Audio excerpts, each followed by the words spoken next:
Inputting text to your program is one of the fundamental elements of Python programming.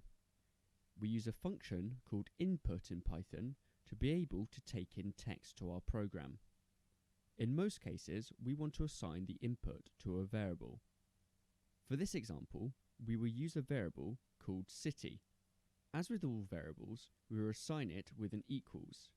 Now, we will write the input function. This is written like so. First, we write the name of the function, in this case called input.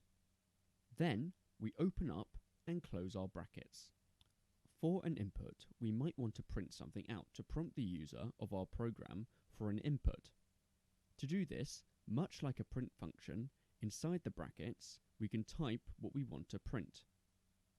As we are writing this text inside, we need to put speech marks around what we want to print out. In this case, I will write, "Where do you live?" Let's run the program now. As you can see, our program has prompted us. Because we have used an input function, Python is now waiting for us to enter a response.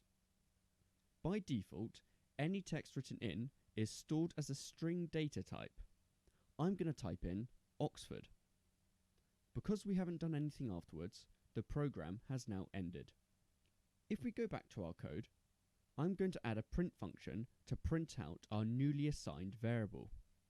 I'm going to keep it simple and just print out "you live in," then I put a comma, then I enter our variable called city.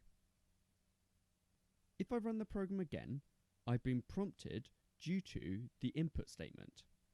If I enter my answer, the program now prints out a string and my variable.